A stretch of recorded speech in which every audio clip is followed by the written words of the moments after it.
할렐루야. 아멘. 주의 이름을 찬양합니다.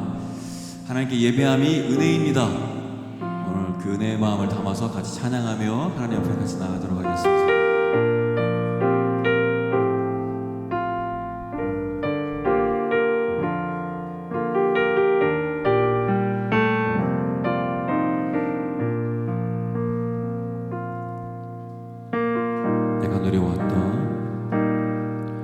내가 누려왔던 모든 것들이,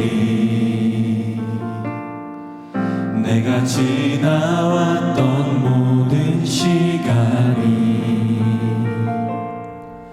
내가 걸어왔던 모든 순간이 당연한 건 아니라 은혜였소. 아침 해가 뜨고 저녁에 노을, 봄의 꽃향기와 가을의 열매, 변하는 계절의 모든 순간이 당연한 건 아니라 은혜였소. 모든 것이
우리에게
빛으로 임하신 주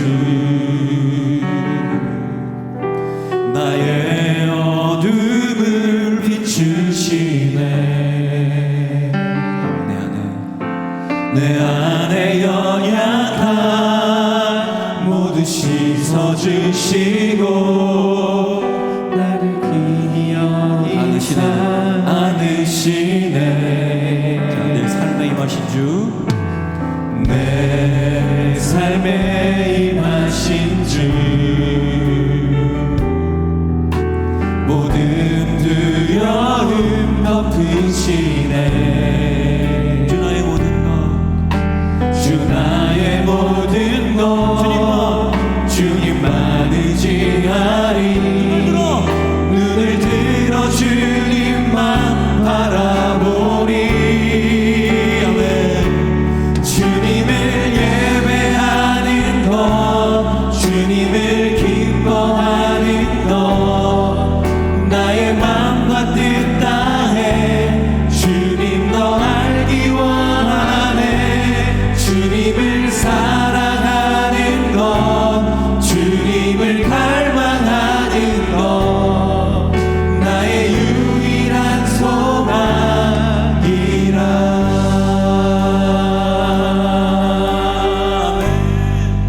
빛으로 임하신 주 빛으로 임하신 주 나의 어둠을 비추시네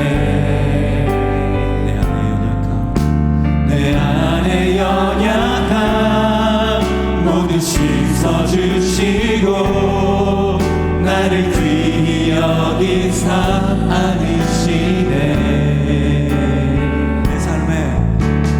내 삶에 임하신 주 모든 두려움 덮으시네 모든 두려움 덮으시네 자 주 나의 모든 것 주 나의 모든 것 주님만 의지하리 눈을 들어 주님만 바라보리 주님을 예배하는 것 주님을 기뻐하는 것 나의 맘과 뜻 다해 주님 더 알기 원하네 주님을 사랑하는 것 주님을 갈망하는 것 나의 유일한 소망이라 다시 한번 고백하겠습니다. 주님을 예배하는 것 주님을 예배하는 것 주님을 기뻐하는 것 나의 맘과 뜻 다해 주님 더 알기 원하네 주님을 사랑하는 것 주님을 갈망하는 것 나의 유일한 소망이라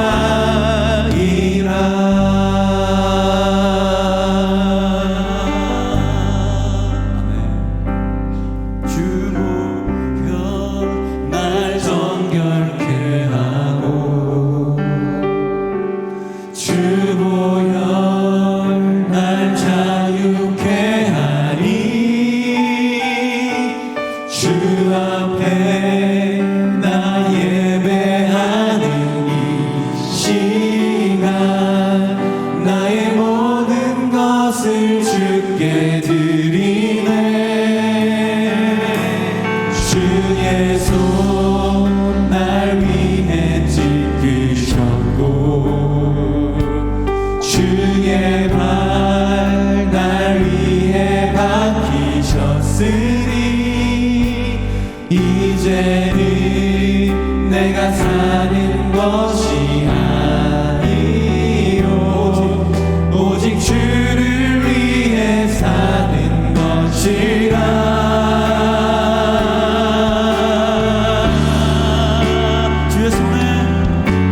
주의 손에 나의 손을 보게도 또 주의 발에 나의 발을 보게요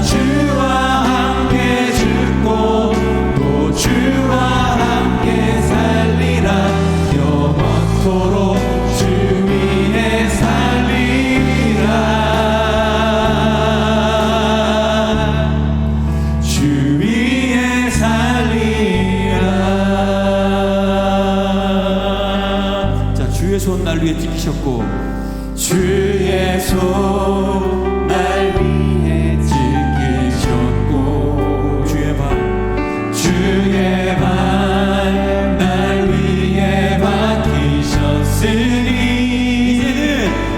이제는 내가 사는 것이 아니요 오직 주를 위해 사는 것이라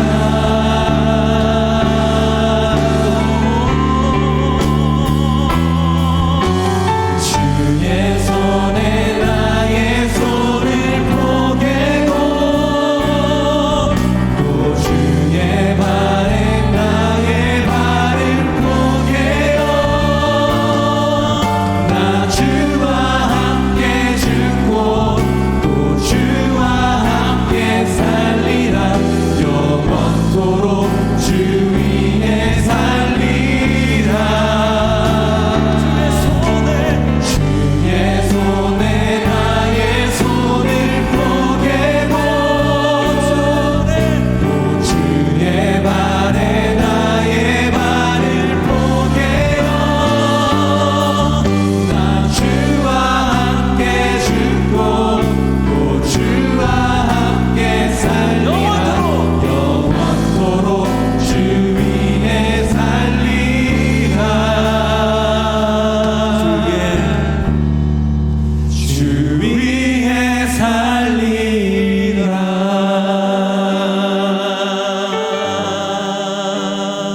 아멘. 우리 시간 잠깐 같이 기도하기를 원합니다. 우리를 구원하심에 감사드립니다. 예수 그리스도가 이 땅에 오심을 감사드립니다. 성령 하나님의 충만함으로 우리의 삶을 이루어 주심을 감사합니다. 그 감사가 이 예배에 넘치길 원합니다. 주님 우리와 함께 해주셔서 연약한 우리를 붙드셔서 오직 하나님의 능력으로 예배 가운데 나아갈 수 있도록 도와주시옵소서. 같이 기도하겠습니다.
만복의 근원이 되시는 하나님 아버지, 부족한 저희들이지만 사랑해 주시고 거룩한 주일을 허락하셔서 주님께 예배 드릴 수 있게 하시니 은혜에 감사드립니다.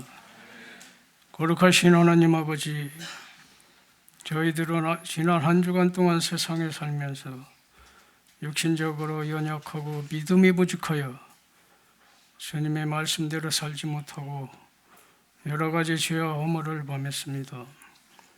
이 시간 주님께 자복하고 고백하오니 주 예수 그리스도의 보혈로 깨끗이 씻어주시고 정결케 하옵소서. 주의 사랑과 은혜를 사모하는 성도들에게 한량없는 자비를 베풀어 주옵소서. 병마와 싸우며 고통을 당하는 성도들을 도와주시며 여러 가지 유혹을 당한 자들에게 물리칠 수 있는 힘과 용기를 주옵소서. 가정의 여러 문제와 경제적인 문제로 고민하며 간구하는 성도들의 기도를 주께서 들어주시고 응답해 주시기를 원합니다. 성도들의 역할과 사명에 따라 세워주신 각 기관과 부서를 지켜주시고 늘 새로운 힘을 주셔서 맡은 바 사명을 잘 감당하게 하시고 날로 발전하게 하옵소서.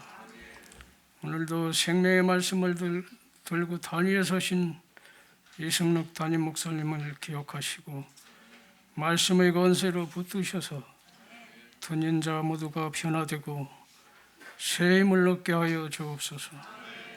예배를 돕는 손길들을 기억하시고 주님께 정성껏 준비하여 드리는 찬양대의 찬양도 기쁘게 받아 주옵소서. 예배의 시중을 주님께 의탁하오며 예수 그리스도의 이름으로 기도합니다. 아멘. 하나님의 은혜와 평강을 빕니다. 오늘 예배 참석하신 모든 분들을 주님의 이름으로 환영합니다. 이용상 집사님께서 인도하신 이환주님 오늘 방문해 주셨는데 뒤에 앉아 계시는데 잠깐 격려의 박수 부탁드립니다.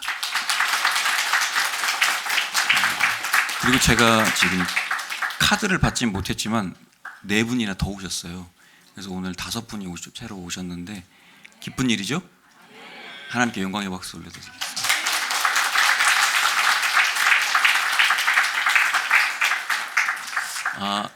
오늘 오셔서 조금 분위기가 바뀐 게 느껴지시죠?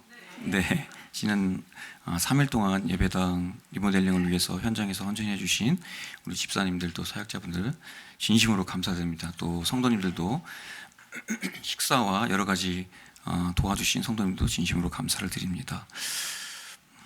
하나님의 은혜라 생각합니다. 오늘 오후 예배가 있습니다. 둘째 주죠?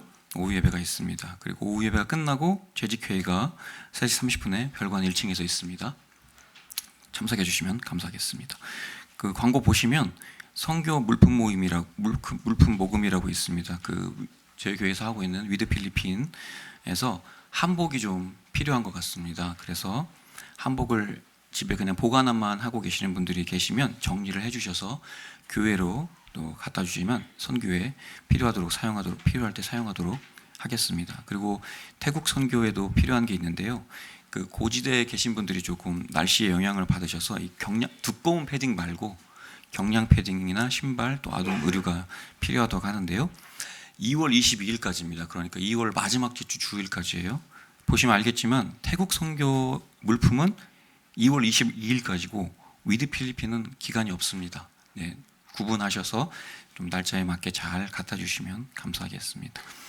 오늘 김일한 자매님께서 어머님의 장례식에 함께 해주신 감사로 떡을 준비해 주셨습니다. 밑에서 같이 나눠주시면 되겠습니다. 다음으로 임요한 형제님 나오셔서 헌금을 위해서 기도해 주시겠습니다.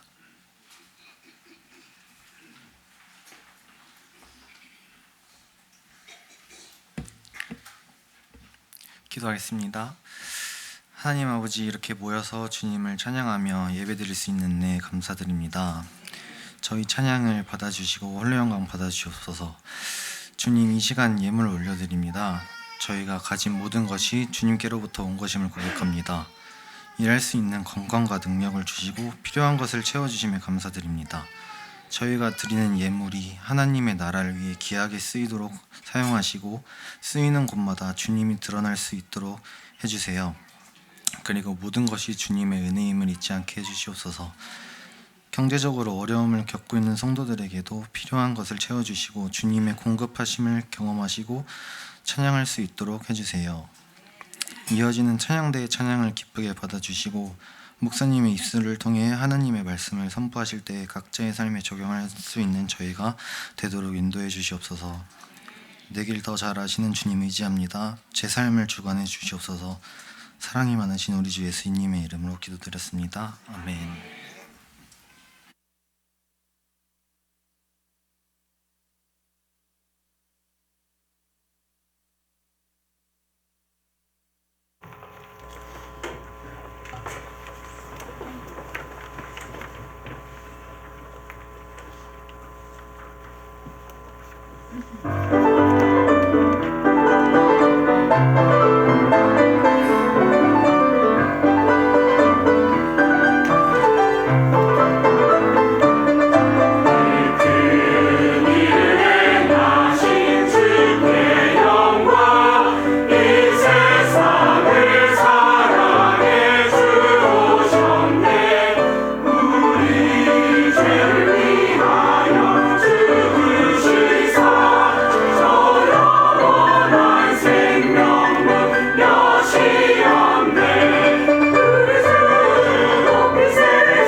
같이 기립하셔서 사명 선언문 낭독하시겠습니다. 서울 성서침례교회 사명 선언문. 말씀의 사명자가 되기 위해 성경의 3대 핵심 가치를 가슴에 품고 달려가는 행복한 교회. 하나, 바른 영성을 통한 하나님 사랑. 하나, 바른 인성을 통한 이웃 사랑. 하나, 바른 비전을 통한 세계 선교. 아멘. 오늘 하나님께서 우리에게 주신 말씀은 사도행전 1장 9절로 11절 말씀입니다. 사도행전 1장 9절로 11절 말씀을 천천히 한 목소리로 읽도록 하겠습니다. 같이 읽겠습니다. 이 말씀을 마치시고 그들이 보는데 올려져 가시니 구름이 그를 가려 보이지 않게 하더라. 올라가실 때에 제자들이 자세히 하늘을 쳐다보고 있는데 흰 옷 입은 두 사람이 그들 곁에 서서 이르되 갈릴리 사람들아 어찌하여 서서 하늘을 쳐다보느냐. 너희 가운데서 하늘을 올려주신 이 예수는 하늘로 가심을 본 그대로 오시리라 하였느니라. 아멘. 주신 아버지 하나님 감사합니다. 또 우리를 하나님께서 가장 기뻐하시는 예배의 자리로 불러주시고 참 부족한 것 많고 흠 많지만 또 하나님께서 우리를 의롭다 여기시며 예배를 받아주시니 감사합니다. 하나님, 또 일주일 동안 살아가면서 지쳐있던 우리 성도들의 마음 또 삶, 육신들이 이 예배를 통해서 회복되게 하시고 또 주께서 주시는 능력과 힘으로 또 한 주간을 살아갈 수 있도록 주께서 인도하여 주시옵소서. 오늘 이 예배 가운데도 하나님 홀로 영광 받아주시기를 간절히 소망하오며 예수님의 이름으로 기도드렸습니다. 아멘. 제자들에게 한 줄로 무엇을 해야 될지 가르쳐 주셨던 우리 주님께서 이제 승천하시는 그 과정들이 오늘 말씀에 기록되어 있습니다. 제자들이 예수님이 승천하시고 구름이 가려지는 것을 한참 쳐다보고 있을 때에 두 천사가 제자들에게 와서 했던 말이 오늘 저희가 읽었던 말씀인데요. 너희 가운데서 하늘로 올려지신 이 예수는 하늘로 가심을 본 그대로 오시리라 라고 했습니다. 그래서 오늘 말씀 제목이 본 그대로 오시리라인데 이 내용은 사실 스가랴서 14장에 있는 말씀의 예언의 성취 부분들을 미리 앞당겨서 다시 예언한 건데요. 스가랴서 14장 3절 4절 말씀을 보시면 그때 여호와께서 나가사 그 이방 나라들을 치시되 이왕의 전쟁 날에 싸운 것 같이 하시리라.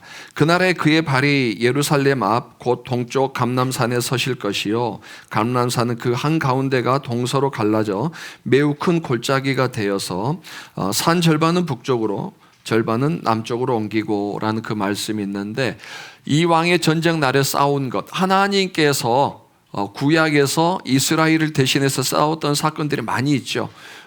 대부분은 하나님 다 싸우셨죠. 하나님께서 전쟁에 나가셔서 직접 싸우시고 모든 원수를 물리치셨던 것처럼 그날에 그의 발이 예루살렘 앞 동쪽 감람산에 서실 것이라. 이건 다시 예언이에요. 예수 그리스도가 좀 더 공중으로 들림을 받아서 올라가신 그대로 내려오실 그 날인데 그날에 다시 하나님이 이 땅을 심판하시는 거예요. 이전 구약에서 하나님께서 이스라엘 향해서 싸우셨던 것처럼 다시 주님이 오시는 그때에는 하나님이 그들과 싸우시는데 이번에는 하나님이 직접 싸우시는 게 아니고 예수 그리스도가 왕으로 심판의 왕으로 이 땅에 내려오셔서 직접 모든 것들을 진두지휘하시면서 원수 마귀를 물리치시겠다는 말씀입니다. 그러니까 지금 제자들이 하늘로 올라가신 예수님, 구름으로 가려지신 예수님을 바라보는 것은 지금까지 예수님은 종으로 오시는 예수님이에요.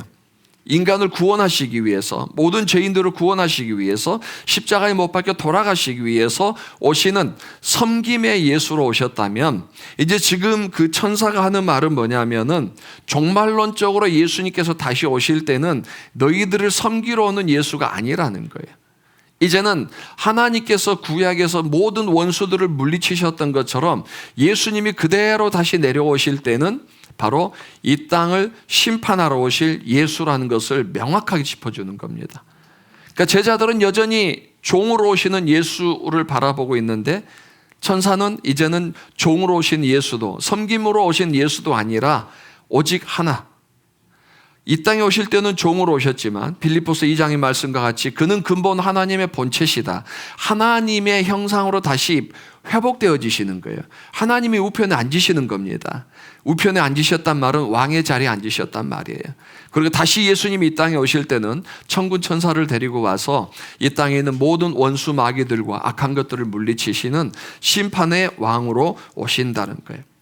그 말을 들은 제자들이 사도행전 1장 8절에서 성령이 너희에게 임하시면 너희가 땅끝까지 이르러 내 증인이 되리라 말씀하셨을 때도 잠시 혼란이 있었지만 이제 예수님이 하늘로 올라가시고 다시 이 땅에 오실 때는 심판의 주로 오신다.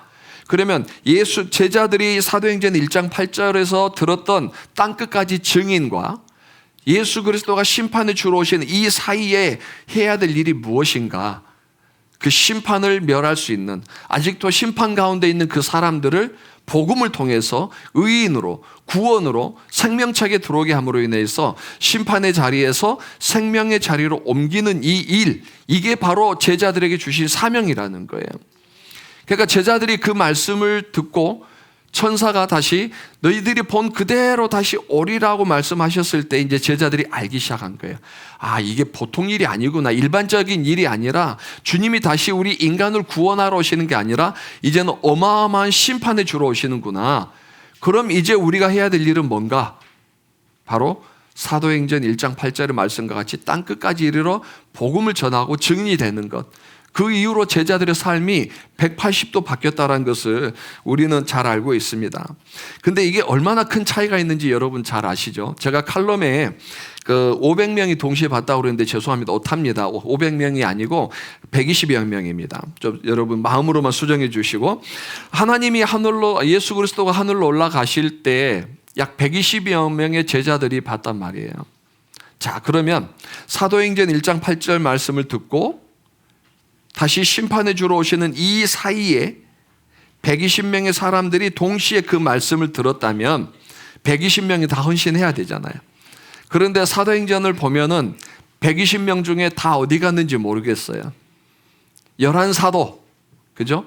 그리고 나중에 다시 부름을 받은 사람들, 일부 사람들이 그 예수 그리스도의 다시 오심, 왕으로 오실 예수를 준비하면서 복음을 전했다라는 걸 볼 때 이 120명의 사람들이 다 변화된 것이 아니라 그 중에 뭐 10대 명 정도 아마 복음을 위해서 목숨을 걸었지 않을까 싶은데요. 제가 이 말씀을 준비하면서 어젯밤에 기도하다가 문득 이런 생각이 들었어요. 아, 우리 모든 성도님들이 오늘 말씀을 듣고 우리의 시선이 그냥 섬김으로 오신 예수 그리스도의 모습이 아니라 이제 장차 우리를 심판하러 오실 예수 그리스도의 그 시선으로, 바라보는 시선으로 바뀌고 우리 성도님들이 아멘으로 화답하면서 말씀의 삶에 좀 변화가 있기를 기도하는데, 제 마음에는 여기 앉아 계신 분이 다 변화됐으면 좋겠는데 믿음이 적다 보니 아브라함의 기도가 생각이 나는 거예요. 하나님, 120명 중에 안 되면 한 50명이라도 50명이라도 안 되면 25명이라도, 그것도 안 되면 그래도 우리 교회 성도들 수준이 있는데 하나님 12명 이상은 저도 양보 못합니다 그랬습니다. 그래서 오늘 여기 이 말씀을 듣는 성도님들 중에 우리가 바라보는 예수가 여전히 우리에게 모든 은혜를 베풀고 우리에게 어떤 섬김으로 오신 예수가 아니라 이제 우리가 맞이할 예수는 심판에 주러 오시는 예수님을 정말 기억하시고 주님이 오시는 주님을 뵐 때에 부끄러움 없이 당당하게 주님을 뵐 수 있도록 우리의 삶이 바뀌기를 주님의 이름으로 축원합니다. 그 중에 오늘은 12명 이상만 변화가 되면 저는 성공했다고 믿습니다. 네.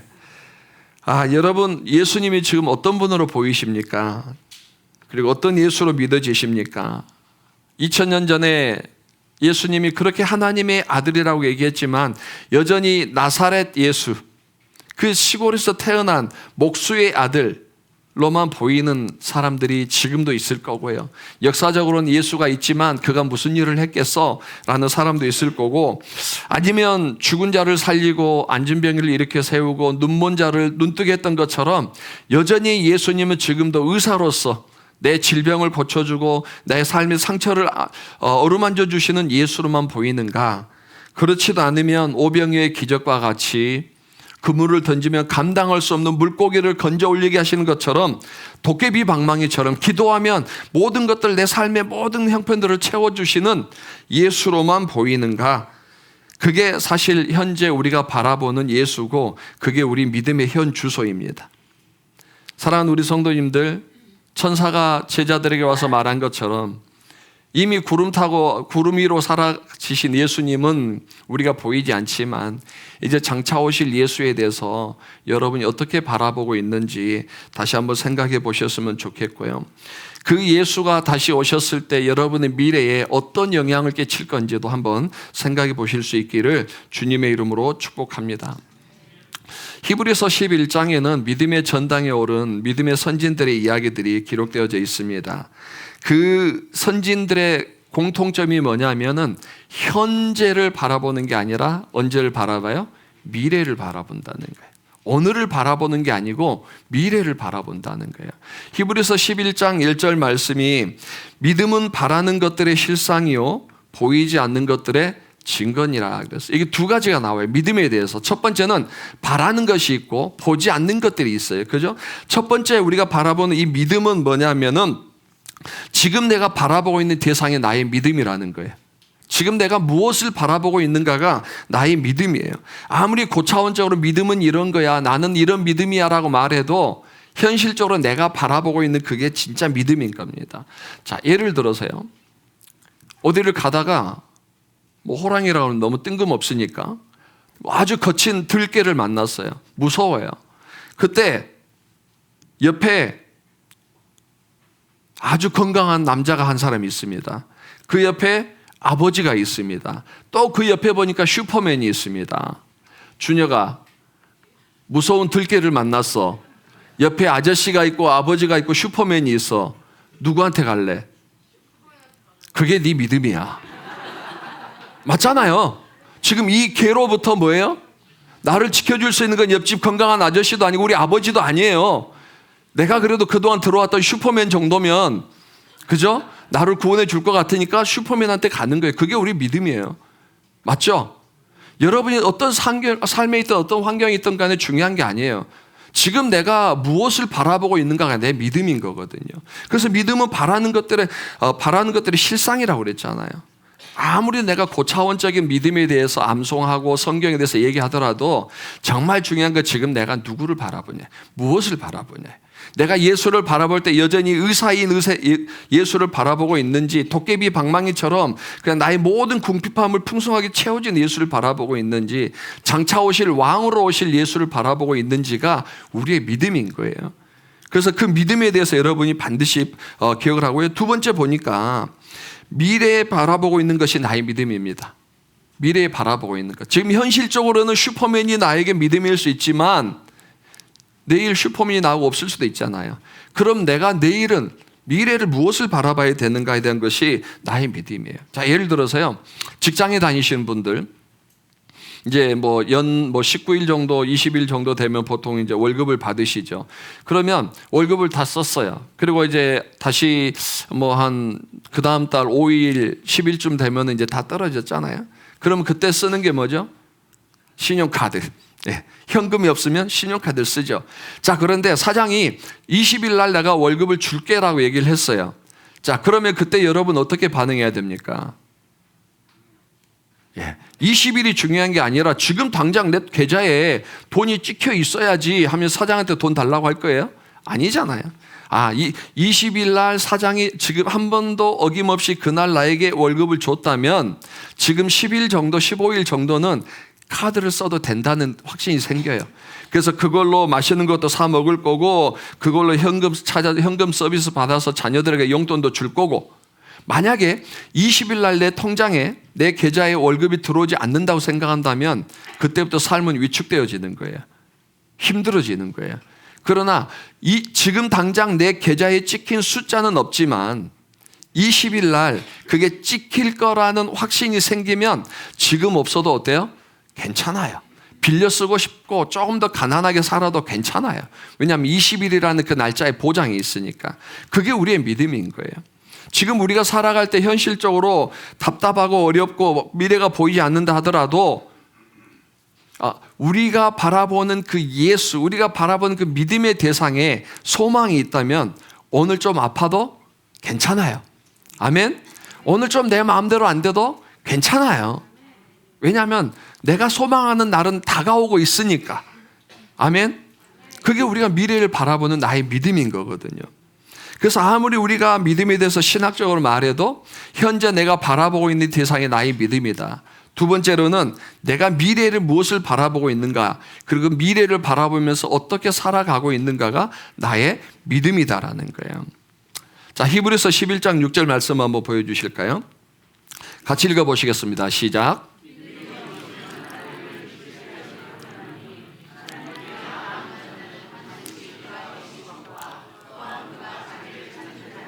상 주시는 이심을 믿어야 한다. 아멘. 미래를 바라보는데 미래의 그 주님은 어떤 주님이요? 상 주시는. 예수 그리스도의 미래는 심판의 주로 오시지만 이미 예수 그리스도를 믿고 구원받은 성도들에게는 앞으로 오실 주님은 어떤 주님이요? 상 주시려고, 우리에게 상을 주시려고 기다리고 있는 주님이라는 거예요. 좀 이제 마음이 좀 여유로워지시죠? 방금까지 심판해 주고 그러니까 겁나기도 하고 도망갈까 어떻게 할까 고민되시다가 이제 상 주시는 주님이라고 그러니까 마음에 좀 여유가 생기시죠. 자, 믿음으로 하나님을 기쁘시게 해드리면 하나님께서 상 주시는 이심을 믿어야 할지니라. 아멘. 오늘 제가 아침에 주일학교 설교하면서 드림에 대해서 설교하다가 딱 하나 정리했어요. 자, 하나님은 돈의 문제가 아니라 뭐의 문제가 아니라 기분의 문제다. 아멘. 여러분이 몇백억을 하나님 앞에 드려보세요. 그걸 받는 하나님의 기분이 안 좋으면 의미 없는 거예요. 맞죠? 내가 아무리 작게 드리더라도 하나님 앞에 드림이 하나님이 기뻐하시면 풍성하게 차고 넘칩니다. 물질의 많고 적음의 문제가 아니라 우리에게 상을 주시는 주권이 누구에게 있냐는 거예요. 하나님께 있잖아요. 아멘. 그러니까 우리가 하나님 앞에 여러분 잘 생각하세요. 내가 무엇을 해야 된다, 얼마를 드려야 된다. 그게 돈의 문제가 아니라 하나님은 기분의 문제라는 거예요. 줘도 되고 안 줘도 돼요, 하나님은. 그죠? 우주가 다 주인건데 이 우주의 주인것 중에 우리가 그걸 들어서 하나님 앞에 드리는데 굳이 왜 하나님 것 물건 위치를 옮기는 것만 한. 그런데도 하나님은 그걸 받으실 때 기분이 상하실 수도 있고 기분이 좋으실 수도 있다는 거예요. 모든 신앙의 문제는요, 드림의 문제가 아니라 헌신의 문제가 아니라 뭐의 문제라고요? 기분의 문제예요. 하나님 기분의 문제예요. 그래서 하나님은 즐거내는 자, 기뻐하신다, 사랑하신다고 그랬거든요. 하나님의 기쁨이 될 때에만 이 상급을 받을 수 있는 거예요. 아멘. 그래서 앞으로 여러분 생각하실 때 하나님께 무엇을 행하든지 간에 나의 행함이나 드림의 문제가 아니라 어떻게 해야 하나님이 기뻐하시는가, 쉽게 말해서 어떻게 하나님의 기분을 풀어드릴 수 있는가, 이렇게 생각하시면 신앙의 답은 나옵니다. 그래서 이 믿음의 선진들이 생각할 때 하나님이 상 주시는 이심이라면은 그 상을 바라보면서 나아가는 믿음만 가지고 있으면 되잖아요. 그죠? 개 중에서요, 강아지들 중에서 제일 똑똑한 강아지가 보더콜리랍니다. 굉장히 똑똑해서 양치기 할 때 개를, 양들을 모으는 개들 있잖아요. 그 개들이 보더콜리인데 이 개들은 스스로 판단하고 문제를 해결해낸대요. 그러니까 양이 이탈하면은 그 이탈한 양을 쫓아가서 데려올 정도로 자기가 무엇을 해야 되는지 알고 그 문제 속에서도 문제가 생기면 또 해결하는 굉장히 똑똑한 게 보더콜리. 두 번째로 푸들이라고 그럽니다. 아주 훈련에 능하다고 그러고요. 세 번째로 보니까 셰퍼드. 우리 어르신들에게 세파트. 예, 세파트. 이거는 군이나 경찰견들, 마약견으로 많이 쓴다고 그래요. 굉장히 똑똑하다고 그래요. 그래서 이 세 보더콜리, 푸들, 그 다음에 셰퍼트가 있는데 제 경험상으로 생각할 때요. 제 경험상으로 생각할 때 제일 똑똑한 개는 시추예요. 시추. 우리 집에 있는 개, 루키. 종류는 시추지만 루키예요. 방금 이 보더콜리, 푸들, 셰퍼드 같은 경우는 훈련을 잘합니다. IQ가 높습니다. 그래서 공을 던져주면 가서 물어와요. 그죠?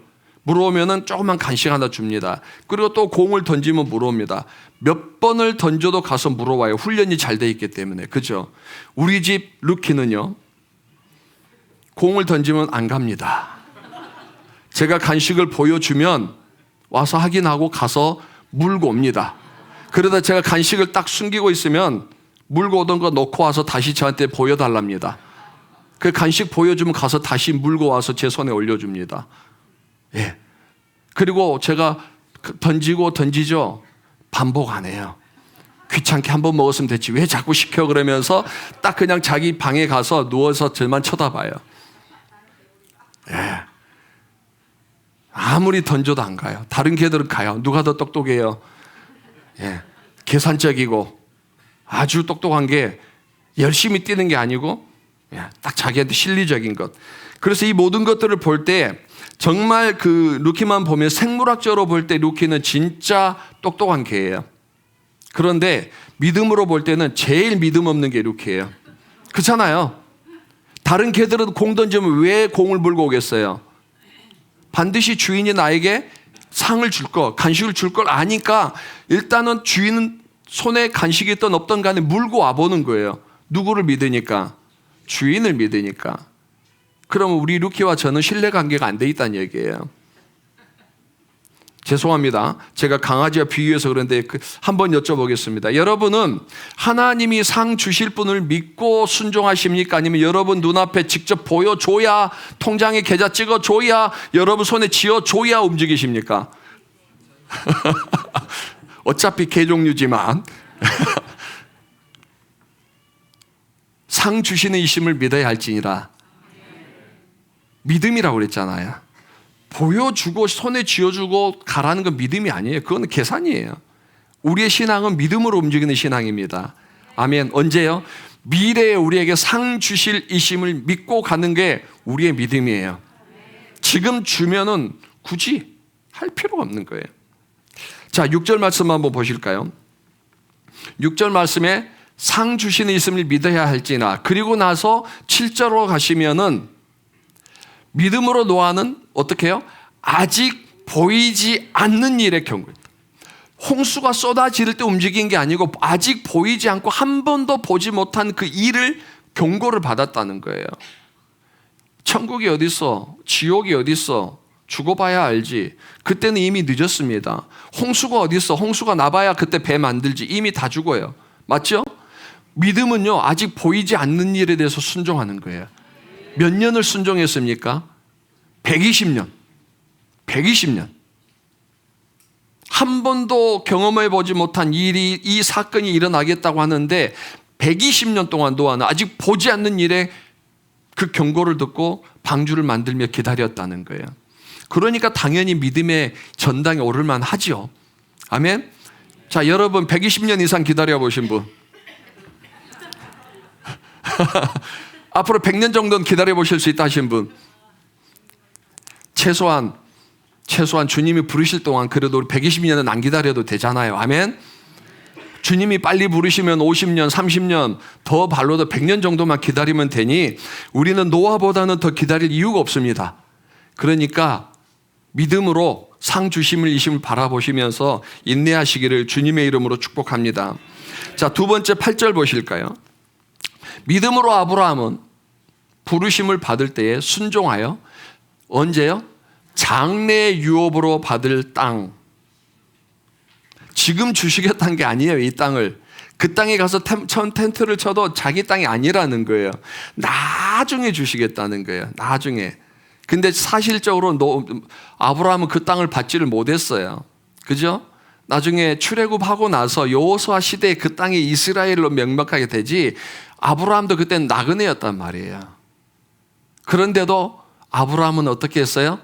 하나님의 부르심을 받을 때 순종했는데, 지금 당장 나에게 등본을 주고 이건 네 이름으로 내가 등기해놨지? 그러니까 이거 네 거야라고 준 게 아니고 언젠간 줄 거예요. 그러니까 가서 살아봐 이거예요. 그런데도 아브라함은 장래 유업으로 받을 땅에 가서 그곳에서 살았다는 거예요. 그 정도면 믿음의 전당에 오를 만하지 않습니까? 아멘. 여러분도 그 정도면은 충분히 믿음의 전당에 오를 수 있을 거라고 저는 확신합니다. 제가 살았던 시골 땅이요. 지금 제가 떠난 지 꽤 오래됐지만 그때나 지금이나 땅값이 거의 비슷해요. 발전이 없어요. 자, 그런데 제가 여러분 보고 그 땅 사놓으면 10년 후에 10배로 오를 겁니다. 꼭 사두십시오. 사시겠습니까? 안 사시겠죠. 예, 안 사시겠죠. 저도 살아도 안 삽니다. 그런데 하나님이 사라고 그러면은요. 조건은 하나, 진짜 하나님이 맞는지 확인하고. 맞잖아요. 하나님이 말씀하시면 그 일은 반드시 이루어지는 줄 믿습니다. 사람이 말하는 거는 허세지만 하나님이 말씀하신 건 약속입니다. 약속은 미래에 일어나는 일들이죠. 그 약속을 믿으시기를 주님의 이름으로 축복합니다. 한 사람만 더 볼까요? 11절입니다. 같이 읽어보실게요. 시작. 믿음으로 사라 자신도 나이가 많아 단산하였으나.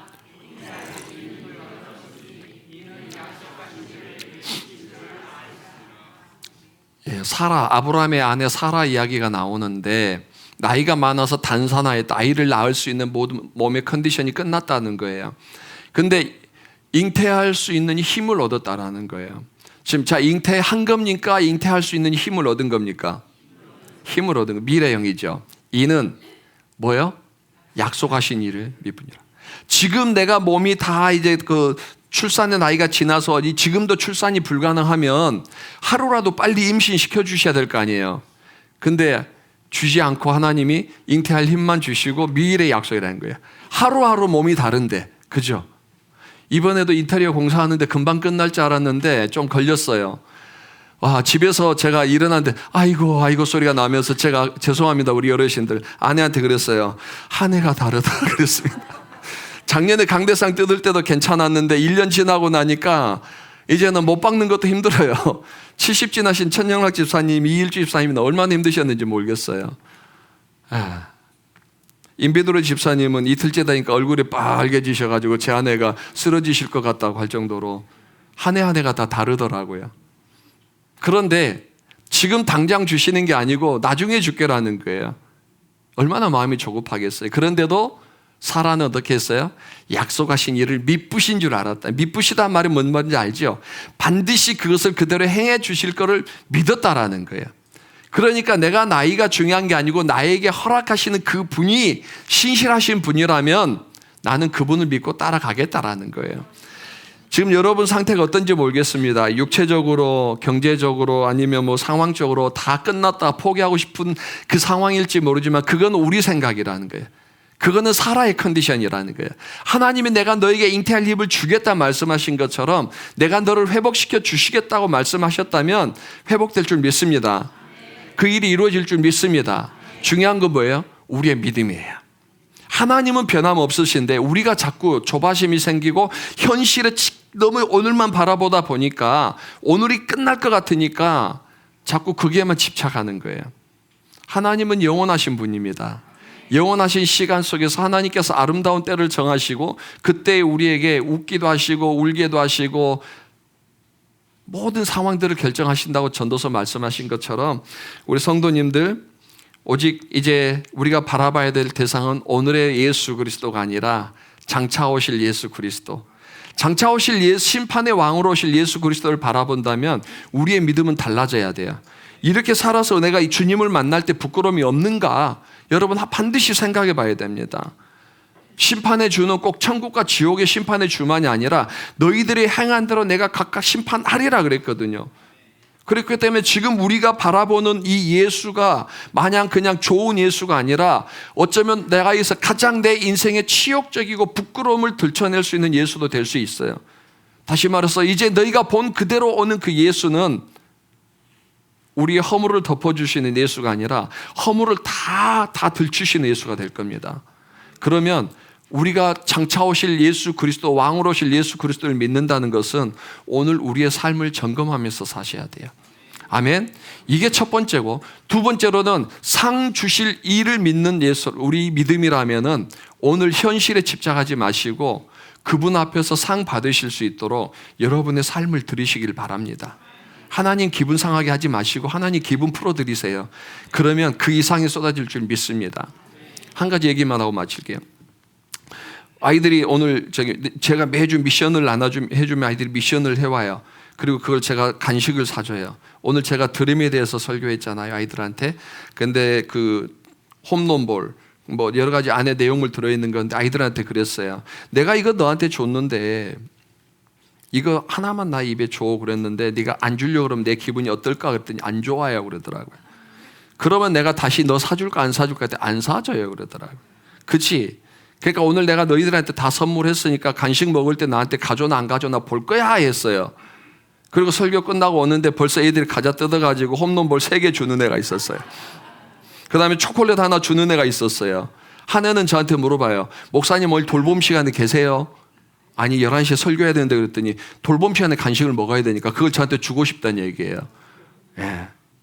뭐를 바라봤을까요? 예, 다음 주에 더 많은 걸 줄 걸 바라본 거예요. 제가 그랬거든요. 1개 주면 내가 국물도 없어. 근데 내 기분만 풀어봐. 내가 한 박스를 사줘 그랬어요. 그때 애들이 저한테 한 박스를 달라고 이제 막 아마 예배 끝나면 밑에서 줄 서 있을 수도 있어요. 이게 믿음이에요, 그 아이들의. 우리의 믿음이 뭔지 아시겠죠? 현실에서 나에게 채워지는 믿음이 아니라 나에게 채워짐에 감사하면서 또 상 주실 하나님을 바라보고 우리의 삶을 드리는 거예요. 그러면 하나님이 더 우리에게 풍성하게 채워주실 줄 믿습니다.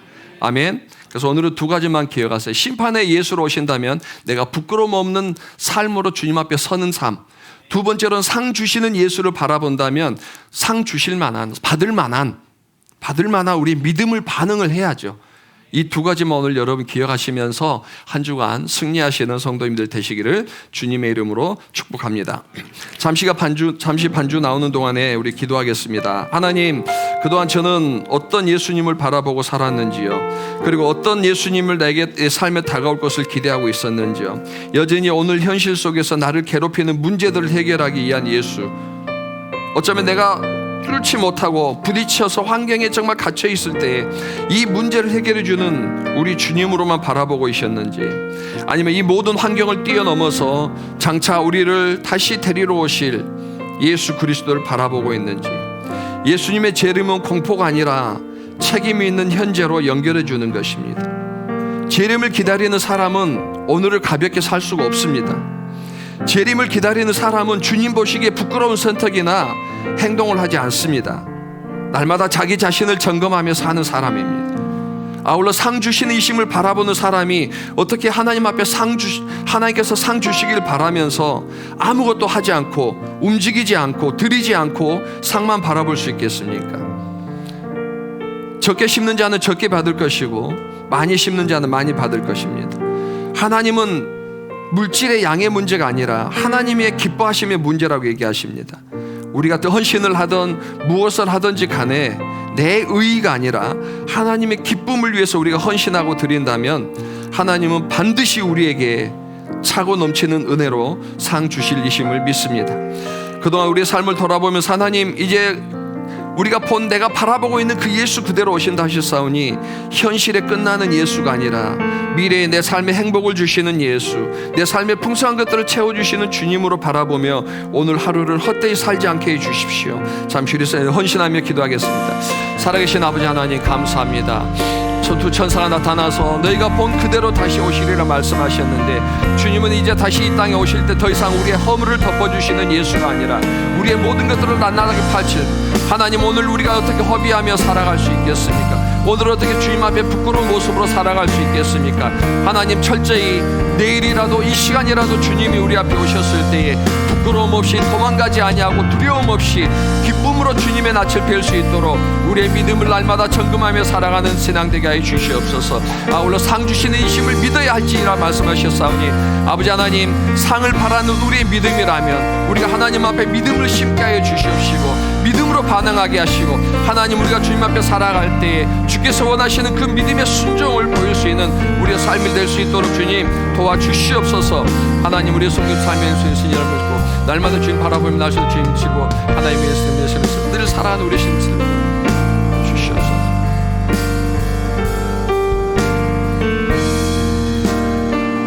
주님 다시 오실 때까지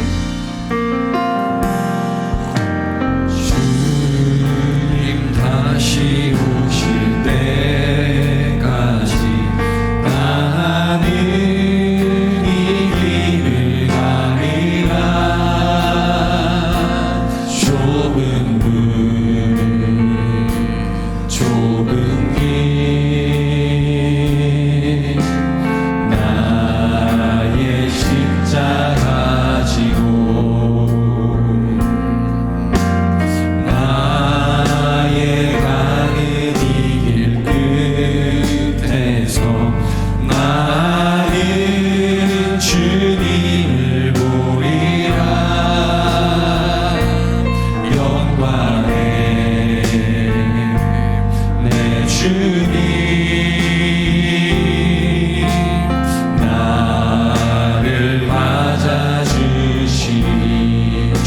다시 오실 때까지 주님 다시 오실 때까지 나는 일어나 달려가리라. 주의 영광 온 땅 덮을 때 나는 일어나 노래하리. 내 사모하는 주님 온 세상 구주시라. 내 사모하는 주님 영광의 왕. 다 같이 일어나셔 찬양하십니다. 주님 다시 오실 때까지 주님 다시 오실 때까지 나는 일어나 달려가리라. 주의 영광 온 땅 덮을 때 나는 일어나 노래하리. 내 사모하는 주님 온 세상 구주시라. 내 사모하는 주님 영광의 왕이시라.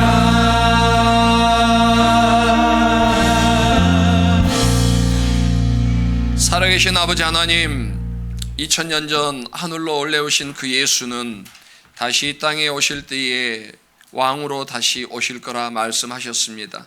하나님, 심판의 왕으로 오실 주님을 바라보는 우리의 삶이 겪어이 하루하루 헛되이 살지 않게 하나님 앞에 부끄러움 없는 삶을 살아갈 수 있도록 날마다 우리를 점검하며 살아가게 하여 주시옵소서. 아울러 반드시 상 주시는 이심을 믿으라 하셨는데, 아버지 하나님, 우리가 주님께 상 주신 이심을 믿을 때에 우리 또한 주님 앞에 상 받을 수 있는 자로서 믿음의 반응을 하게 하여 주시옵소서. 오늘을 바라보는 삶이 아니라 내일을 바라보는 삶, 우리 장차 미래에 우리에게 풍성한 것들로 인도해 주실 주님을 바라보며 오늘도 소망 가운데 살아가게 하여 주시옵소서. 인생에 막혀있는 장벽들, 삶의 어려운 문제들, 건강의 문제들, 현재 나를 괴롭히지만 우리 주님께서 반드시 이 모든 문제 또한 해결해 주실 줄 믿고 오늘도 소망으로 우리 소망의 주님을 바라보며 살아가는 우리 성도들 되게 하여 주시옵소서.